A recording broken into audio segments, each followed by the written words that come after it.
21 ఏళ్ల కార్తిక్ అనే యువకుడు ఇటీవల తన స్నేహితులతో సరదాగా షికార్లకు వెళ్లాడు. అతని స్నేహితుల్లో వెంకటరెడ్డి, సుబ్రహ్మణ్యం మరో ముగ్గురు ఉన్నారు. వీరంతా రెగ్యులర్ గా మద్యం సేవించే అలవాటు ఉన్నవారే.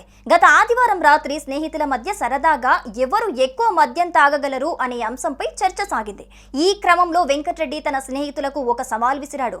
ఎవరైనా సరే 4 లేదా అంతకంటే ఎక్కువ లిక్కర్ బాటిళ్లు తాగితే వారికి తాను 10,000 ఇస్తానన్నాడు. దీంతో అందరూ ఆ సాహసం చేయాలని ఆలోచించారు. కానీ మరీ 4 బాటిల్ తాగాలంటే అనారోగ్యం చేస్తోందని భయపడ్డారు. అప్పుడు వెంకటరెడ్డి ఎవరికి ధైర్యం లేదా అని ప్రశ్నించాడు. దీంతో కార్తిక్ కి పౌరుషం పుట్టుకొచ్చింది. తాను రెడీ అంటూ ఆ సవాల్ని స్వీకరించాడు. దీంతో వెంకటరెడ్డి వెంటనే 10 లిక్కర్ ఫుల్ బాటిల్ తెప్పించాడు.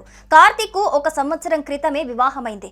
వారం రోజుల క్రితం అతని భార్య ఒక బిడ్డను ప్రసవించింది. దీంతో ఆర్థికంగా ఇబ్బందుల్లో ఉన్న కార్తిక్ ఆ డబ్బు తనకు ఉపయోగపడుతుందని భావించి ఎక్కువ మద్యం తాగే షరతుకు అంగీకరించాడు.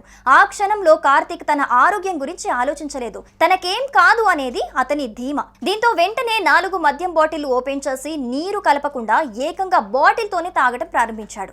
3 బాటిల్ తాగాక అతనికి ఇబ్బందిగా మారింది. అయినా ధైర్యం చేసి 4వ బాటిల్ కూడా తాగేశాడు. ఆ తర్వాత తాను 4 కాదు 5వ బాటిల్ కూడా తాగగలను అని చెబుతూ మరో బాటిల్ పైకెత్తాడు. అంతే, ఎత్తిన బాటిల్ ఆపకుండా అయిపోగొట్టాడు. ఆ తర్వాత ఛాతిలో నొప్పిగా ఉందని కింద పడిపోయాడు. సుబ్రమణి మిగతా స్నేహితులు అతన్ని వెంటనే ఆసుపత్రికి తీసుకెళ్లారు. అయితే అక్కడ చికిత్స పొందుతూ కొన్ని గంటల్లోనే కార్తిక్ మరణించాడు. దీని గురించి ఆసుపత్రి వైద్యులు పోలీసులకు సమాచారం అందించారు. నాంగలి పోలీస్ స్టేషన్లో కేసు నమోదైంది. పోలీసులు విచారణ చేసి వెంకటరెడ్డి, సుబ్రమణి సహా మొత్తం 6గురిని అరెస్టు చేశారు. అంతేకాదు ఇలాంటి పనులకు ఎవరు పాల్పడినా కఠిన చర్యలు తీసుకుంటామంటూ హెచ్చరించారు. ఇక మరోవైపు ప్రాణాల మీదకు తెచ్చే ఇలాంటి పనులు చేయకుండా యువకులకు అవగాహన చర్యలు మరింతగా పెంచాలని నిపుణులు కోరుతున్నారు.